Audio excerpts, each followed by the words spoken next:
Production manager Velu மற்றும் என்னுடைய இணை இயக்குனர் குருமூர்த்தி, செல்வகுமார், படத்தில் பணிபுரிந்த அத்தனை பேருக்கும் என்னுடைய நன்றியை தெரிவிச்சுக்கிறேன். வேற என்ன சொல்றது, எல்லாருக்கும் அதாவது கடவுள் வந்து நேரடியா வந்து உதவி செய்ய முடியாது, சில நல்ல உள்ளங்கள் அனுப்புவாங்க. அப்படி எனக்கு ஒரு 2 நல்ல உள்ளங்கள் அனுப்பிச்சாரு. ஒன்னு ஆனந்தகுமார் சார், இந்த படம் வந்து அப்படியே எல்லாம் ஒரு ஸ்டக்காகி நின்னப்போ, சார் எழுந்திருக்கீங்க சார். முரளி சார், சார் மேடை நீங்க வாங்க சார். எனக்கு வந்து அதாவது ஒரு சார் வாங்க சார், முரளி சார் வாங்க ப்ளீஸ்.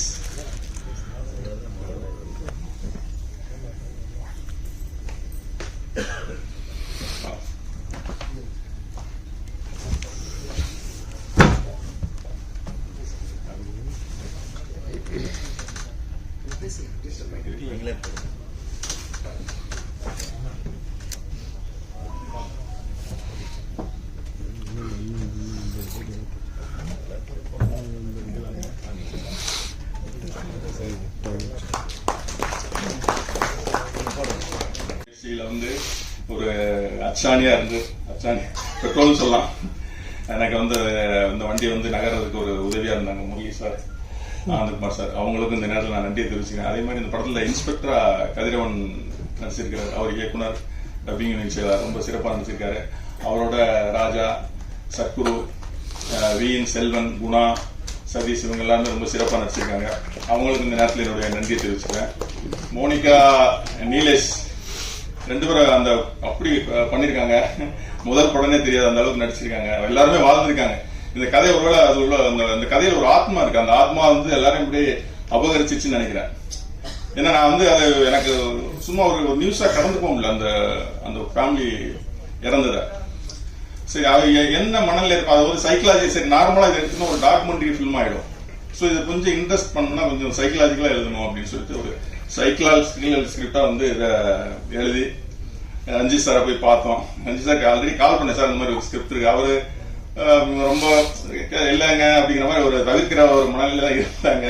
காரணம் வந்து என்ன, அப்புறம் இல்லை சார் 10 நிமிஷம் கேளுங்க, உங்களுக்கு பிடிச்சா பண்ணலாம் அப்படின்னு அப்புறமா போய் சொன்ன உடனே சார் டக்குன்னு, சார் நான் ஏதோ வழக்கமா இருந்துட தாதா அந்த மாதிரி கதை வரும்னு நினைச்சேன், பட் நீங்க வேற மாதிரி ஒரு வந்து நிக்கிறீங்க, சூப்பர் பண்ணுவோம் சார் அப்படின்னு சொல்லிட்டு அப்படி ஆரம்பிச்சதுதான். ஸோ இதுல வந்து படம் பார்க்கும்போது தெரியும் ரஞ்சித் சாரை வந்து தமிழ் சினிமா எந்த அளவுக்கு மிஸ் பண்ணியிருக்காங்க அப்படின்ட்டு. கண்டிப்பா அவருக்கு ஒரு அவருடைய மைக்கல்ல ஒரு சிறந்த கதை இருக்கும். ஓகே, ஸோ மேலும் நேரம் காலதாமதம் இருக்கிறார். விட்டல் சார் ஒருத்தர் பார்க்கும்போது விட்டல் சார் வந்து எனக்கு என்னன்னா ஒரு பெரிய பேக்போன். சார் வந்து எனக்கு ஒரு அப்பா மாதிரி. கரெக்டா ஏதாவது ஒரு இதா இருக்குமே எனக்கு கால் பண்ணுவார் திடீர்னு. நான் நிறைய வாட்டி பார்த்துருக்கேன். ஒருவேளை எங்க அப்பாவோட ஆத்மா அவருக்குள்ள போச்சான்னு தெரியல. கரெக்டா நான் வீட்டுல சொல்லுவேன், ரொம்ப என்கரேஜா சொல்லுவார், சார் ஒரு நல்ல படம் தெரியும், தைரியமா இருக்கு சார், வரும் சார் சொல்லுவாரு. அவர் சிறப்பா நடிச்சிருக்காங்க விட்டல் சார். ஆக்சுவலா இது வந்து ராதாரவி அண்ணனுக்கு அந்த கதையை சொன்னோம். அவரு கதை கேட்டுட்டு ராதாரவி அண்ணன் என்ன சொன்னா, அப்பா ஆல்ரெடி எனக்கு நிறைய நெகட்டிவ் சைடு இருக்கு, இதுல இந்த கேரக்டர் பண்ணேன்னா என்னை வீட்டுக்குள்ளே சேர்க்க மாட்டாங்க அப்படின்னு பயந்தாரு. சோ அப்புறமா சரி பார்க்குமா அப்புறம் விட்டல் சார் சரி ட்ரை பண்ணுவோம் சரி சொன்னேன். அவர் சாரு கொஞ்சம் அப்படி வச்சு பரவாயில்ல பண்ணுவோம். அதாவது வில்லனை வந்து தூத்துறதா அவங்களுக்கு ஒரு வெகுமதி, மக்கள் வந்து வெறுக்கிறது வெகுமதி. நான் பண்றேன்னு சொல்லி தைரியமா பண்றாங்க. சென்சார்ல வந்து நிறைய சார் டைலாக் மியூட் பண்ணிருக்காங்க. ஸோ விஷுவலா இருக்காது டைலாக்ல, ஏன்னா கெட்டவனா அவன் கெட்ட வார்த்தை பேசிதான் ஆகும். ஸோ அதை நம்ம சொல்லணும் அப்படின்றதுக்காக பண்ணோம்.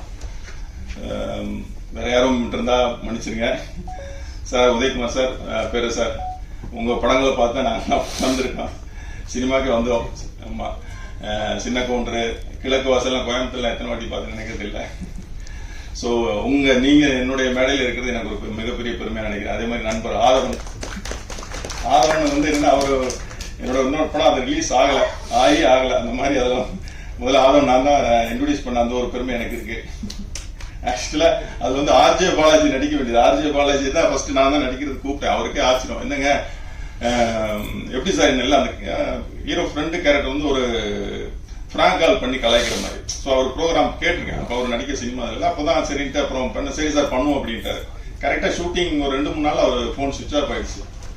என்னடா ஆயிடுச்சுன்னு பார்த்தா அப்புறமா நண்பர் எஃப்எம் சங்கர் மூலமா ஆதவன் சார் அந்த கேரக்டர் பேரே மாத்தல பாலாஜின்னு வச்சுட்டான். அப்புறம் அவர் பண்ணார். அதுக்கப்புறம் வந்து 3 நாள் கழிச்சு கால் பண்ணார் பாலாஜி. சார் என்ன சார் எப்போ சார் எங்க ஷூட்டிங் போயிட்டு என்னங்க இந்த மாதிரி இல்லை நான் அந்த மாதிரி ஃப்ராங்க் கால் பண்ணி என்னை வந்து நிறைய த்ரெட்டன் இருந்ததுனால ஃபோனை சுவிட்ச் ஆஃப் பண்ணிட்டாங்க அப்படின்னு இந்த மாதிரி ஆதவன் பண்ணார். அப்படியே சரி ஓகே சார். ஆனால் இன்னைக்கு பெருமையா இருக்கு. இன்னைக்கு நான் முதல்ல அவர் கூப்பிட்டா அவர் இன்னைக்கு பெரிய பெரிய ஹீரோக்கள் வச்சு பண்ணிட்டு இருக்காரு. ஸோ ஆதவனும் அந்த மாதிரி ஒரு நல்ல ஒரு வாய்ப்புக்காக வெயிட் பண்ணிட்டு இருக்காரு. ஸோ வந்திருக்க எல்லாருக்கும் அனைவருக்கும் என்னுடைய மனமார்ந்த நன்றியை தெரிவிச்சுக்கிறேன். இந்த வளர வேண்டிய சரியா தண்ணீர் வார்த்து வளர்த்து விடுங்க. என்னுடைய இயக்குனர் சாமி சார், சாரி சார் கிளாரில் எல்லாமே மறந்து. ஓகே சாமி சாரோட நான் வந்து மிருகம் 2-3 படங்கள். ஆமா சார் மேடைக்கு வாங்க ப்ளீஸ். வாங்க சார் வாங்க சார்.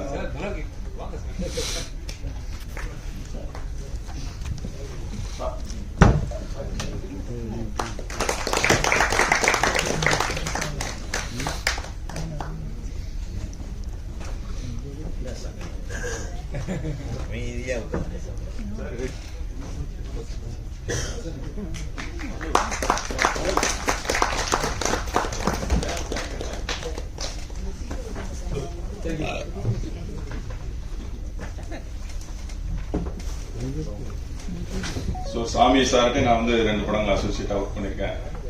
ஸோ அவருக்கும் என்னுடைய நன்றியை தெரிவிச்சுக்கிறேன். ஸோ அடுத்ததா பெரியவங்களா பேசணும், எங்களை வாழ்த்தி அருள் புரியணும். நன்றி.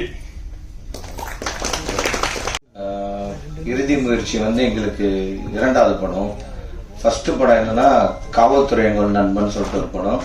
அந்த படம் எல்லாருக்கும் கனெக்ட் ஆகிற ஒரு படமா இருந்தது. அதே மாதிரி இதுவும் என்னன்னா கண்டென்ட் ஓரியன்டான ஒரு படமா இருக்கும். எல்லாருக்கும் ஒரு பிரச்சனை இருக்கும், எல்லா குடும்பத்திலயும் ஒரு பிரச்சனை இருக்கும். அந்த பிரச்சனை எப்படி நம்ம சால்வ் பண்ணணும், அதுக்குள்ள வந்து எப்படி ரெக்டிஃபை ஆகணும் அப்படின்றத வந்து இயக்குனர் வந்து சிறப்பா பண்ணியிருக்காரு. இந்த படம் கதை கேட்கும் போதே எங்களுக்கு ரொம்ப பிடிச்சிருந்தது ஆக்சுவலா. அதுக்கப்புறம் இந்த படம் வந்து முடிஞ்சதுக்கு அப்புறம் இந்த படம் எப்படி ரிலீஸ் பண்ணணும் அப்படின்ற மாதிரி இயக்குனர் ரொம்ப ஃபீல் பண்ணிட்டே இருந்தாரு. அப்படி பண்ணும்போது தான் கரெக்டான இடத்துல போய் சேர்ந்தா கரெக்டா ரிலீஸ் ஆயிடும் அப்படின்ற மாதிரி எல்லாருடைய கான்ஃபிடண்டா இருந்தது. பட் ஆனால் ரிலீஸ் பண்றது ஒரு பிரச்சனையா இருக்கு. அதனால என்னன்னா என்ன பண்றது அப்படின்னு வரும்போது அஜய் சார் தான் கண்டிப்பா இந்த படத்துக்கு வந்து பெரிய எங்களுக்கு தெரிஞ்ச வரலாம் அவர் தான் பெரிய தூணா இருந்திருக்காரு. என்னன்னா படம் பார்த்த உடனே பிடிச்சி இப்போ வரலுமே அந்த படத்தை வந்து அதாவது ரிலீஸ் பண்ணுவாங்க. பட் ஆனால் ரிலீஸ் பண்றது பயங்கரமா ப்ரமோஷன் அவர் தான் ஃபர்ஸ்ட்ல இருந்து பண்ணிருக்காரு. காவல்துறை நண்பனும் அதே மாதிரி தான். என்னன்னா தனஞ்சயன் சார் என்னன்னா பர்சனலா வந்து அவர் தான் வந்து இது பண்ணுவோம் அது பண்ணுவோம் இப்படி பண்ணுவோம் அப்படி பண்ணுவோம் சொல்லிட்டு நிறைய வந்து ரிலீஸ்க்கான ஒரு விஷயத்துக்கான வந்து சின்ன டீசர், சின்ன பிட்ஸ், சின்ன வந்து ப்ரமோஷன், மக்களோட பிரச்சனையை அதை கனெக்ட் பண்ணி ஒரு டீசர் பண்றது, சின்ன ஒரு 10-20 அதே மாதிரி வந்து சோசியல் மீடியாவில் எல்லாமே வந்து பப்ளிசிட்டியா பெருசா பண்ணாரு. அந்த படம் எங்களுக்கு கிடைச்ச பேர் மாதிரி இந்த படமும் கண்டிப்பா கிடைக்கும். இது கண்டிப்பா நீங்க தான் பிரஸ் ஆன் மீடியாவும் தான் இதை வந்து அடுத்த கட்டத்துக்கு எடுத்துன்னு போகணும். நன்றி, வணக்கம் சார். ரொம்ப தேங்க்ஸ் இந்த படத்துக்கு வாய்ப்பு கொடுத்ததுக்கு. ஒரு நல்ல மோட்டிவேஷனல் சப்ஜெக்ட் எடுத்து பண்ணியிருக்காரு. தேங்க்யூ. லெஜண்ட்ஸ், பெரிய ஜாம்பவான்கள் இருக்கிற இந்த மேடையில நானும் முதல் முறையாக இந்த மேடை ஏறி இருக்கிறது வந்து ரொம்ப பெருமையாக இருக்கு. அதுக்கு வாய்ப்பளித்த டைரக்டர் சார் உங்களுக்கு நன்றி. அண்ட் இங்க இப்போ வந்திருக்கிறதான மீடியா பர்சன்ஸ் நீங்க எல்லாம் இந்த இது வரைக்கும் பேசினதை நீங்க கேட்டிருப்பீங்க. இந்த படம் வந்து ஒரு ஃபிலிம்ல சாதிக்கணும்னு நினைச்சிட்டு வந்திருக்க எல்லா டெக்னீஷியன்ஸும் வந்து ரொம்ப ஈஸியா கனெக்ட் ஆகும்னு நினைக்கிறேன் மற்ற ஃபீல்டை விட. எனக்கு தெரிஞ்சு ஏன்னா இந்த படத்துல நம்ம ஹேண்டில் பண்ணிருக்கிற பிரச்சனை வந்துட்டு டெக்னீஷியன்ஸா நிறைய பேர் வந்து வளர்ற நேரங்கள்ல இல்ல பட வாய்ப்புக்காக கஷ்டப்படுற நேரங்கள்ல அன்றாட வாழ்க்கையில டெய்லி அனுபவிக்கிற விஷயங்கள் தான். ஸோ பர்சனலா எனக்குமே வந்து இந்த கதை வந்து நல்ல ஒரு இம்பாக்ட் இருந்துச்சு. அண்ட் இப்போ கூட இதுக்கு லிரிசிஸ்ட் சார் வந்து ரொம்ப அருமையான லிரிக்ஸ் கொடுத்துருந்தாங்க. அவர் சார் ரஹ்மான் சார் கூட எல்லாம் ஒர்க் பண்ணியிருக்காங்க. ஸோ அப்படி இருக்கும்போது என் கூட ஒர்க் பண்ணணும்னு நினைக்கும் போது அவர் கூட ஒர்க் பண்ண எக்ஸ்பீரியன்ஸ் ரொம்ப நல்லா இருந்துச்சு. இதுக்காக கமலா அவங்க வந்து ஒரு ட்ராக் பாடியிருக்காங்க. அப்புறம் Aravind, Airtel super singer Aravind அவங்க பண்ணியிருக்காங்க. ஸோ எங்களால் முயன்ற அளவு நாங்கள் இதை கதைக்கும் அதை அருமையாக ஒளிப்பதிவு செய்த சூரியகாந்தி, அப்புறம் எடிட்டர்ஸ் அண்ட் கூட ஒர்க் பண்ண டெக்னீஷியன்ஸ் எல்லாமே அதை வந்து விஷுவலாக எந்த அளவுக்கு பியூட்டிஃபுல்லாக கொண்டு வந்தாங்களோ, கூடவே சேர்ந்து ஆனந்த் அவங்க வந்து மிக்சிங் பண்ணியிருந்தாங்க, 5.1 அண்ட் ஸ்டீரியோ மிக்சிங் ரொம்ப அழகாக பண்ணியிருந்தாங்க. ஸோ இதை அருமையான ஒரு விஷுவல்ஸ் அண்ட் அந்த கதைக்கு ஏற்ற இசையை கொடுத்துருக்கோம். அதுக்கு நல்ல ஒரு சப்போர்ட்டாக இந்த மியூசிக் இருக்குன்னு நாங்கள் நம்புகிறோம். நீங்களும் கண்டிப்பாக இந்த கதையும் மக்கள்கிட்ட நீங்கள் கொண்டு சேர்த்துங்க. ரொம்ப நன்றி.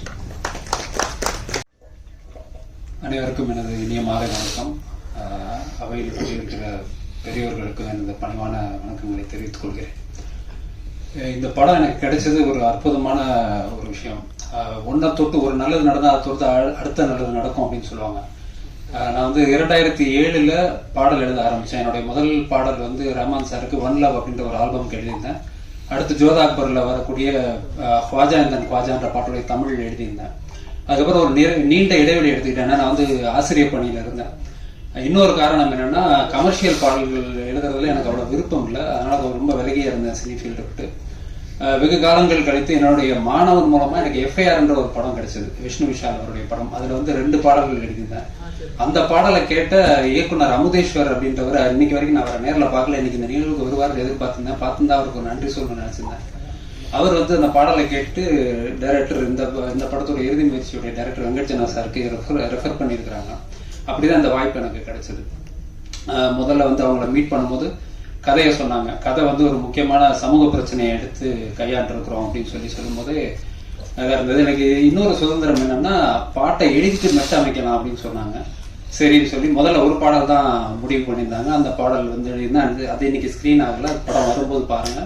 அதுவும் இன்னொரு ஆழமான ஒரு வலியை சொல்லக்கூடிய பாடல். வலியிலேருந்து ஒரு வழியையும் சொல்லக்கூடிய பாடல் அது வரும்போது உங்களுக்கு ரொம்ப பிடிக்கும். கதையோட்டத்தோடு போகக்கூடிய பாடல் தான்.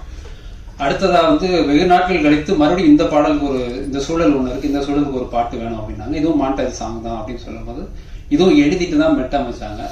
சுனில் ராசர் பற்றி சொல்லி ஆகணும். இந்த பாட்டோடைய மெலடி கேட்டிருப்பீங்க. இந்த மெலடி வந்து எங்கேயுமே வார்த்தைகள் வந்து அடுத்த வாரம் எனக்கு இதுக்கு ஒரு ஆப்ஷன் கொடுங்கன்னு அவர் கேட்கவே இல்லை. கொடுத்த லிரிக்ஸ்க்கு அழகாக ஒரு மீட்டர் பண்ணி அது மெலடியாகவும் ரொம்ப அருமையாக சோல்ஃபுல்லாக பண்ணியிருந்தாரு. கோரஸ்லாம் சரியான இடங்கள்ல சேர்த்திருந்தாரு. இப்படி இந்த பாடல் வந்தது. இதுல வந்து இந்த உயிர் கூட்டில் சிறை கதவை யார் தைத்ததோ அப்படின்ற வரிகள்லாம் வந்து அந்த கதைக்குள்ள இருந்து தான் எடுத்தது. அந்த கதையில எவ்வளவு எமோஷன்ஸ் பிளே ஆயிருக்கு.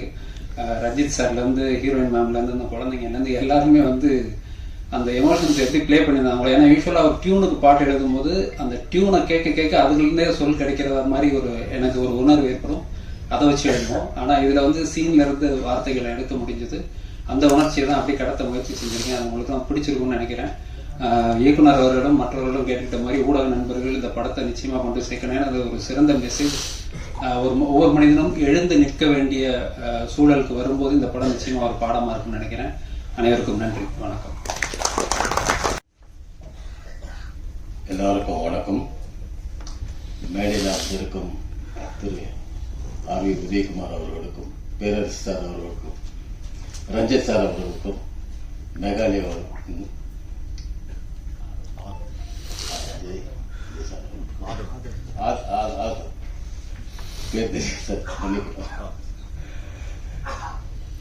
பத்திரிகை நண்பர்களுக்கும் மீடியா நண்பர்களுக்கும் என்னுடைய மாலை வணக்கம் தெரிவித்துக் கொள்கிறேன். எல்லா டைரக்டர் சொல்லிட்டாரு, நான் எப்படி வந்தது. மிகப்பெரிய சந்தோஷம். இன்னைக்கு வந்து இந்த விழா கொண்டாடுறது சாதாரண விஷயம் இல்லை. ஒரு அருமையான மெசேஜ் இந்த படத்துல. எனக்கு முதல்ல பயமா தான் இருந்தது இந்த படத்துல நடிக்கிறதுக்கு. அப்புறம் ஒத்துக்கிட்டேன், பண்றேன் சார். நல்லா எனக்கு சுதந்திரம் கொடுத்தாரு. உங்க இஷ்டத்துக்கு பண்ணுங்க, அப்புறம் பார்க்கலாம், ரொம்ப அதிகமா பண்ணாதீங்க, செட்டிலா பண்ணுங்க. டைரக்டர் கண்ட்ரோல் பண்ணாரு. என்ன கஷ்டமா தான் இருந்தது வில்லன் டைரக்டர் பண்றது. இந்த படம், இந்த மெசேஜ் போய் சேர்ந்ததுன்னா அது மீடியா, பத்திரிகையாளர்கள் உங்க கையில தான் இருக்கு.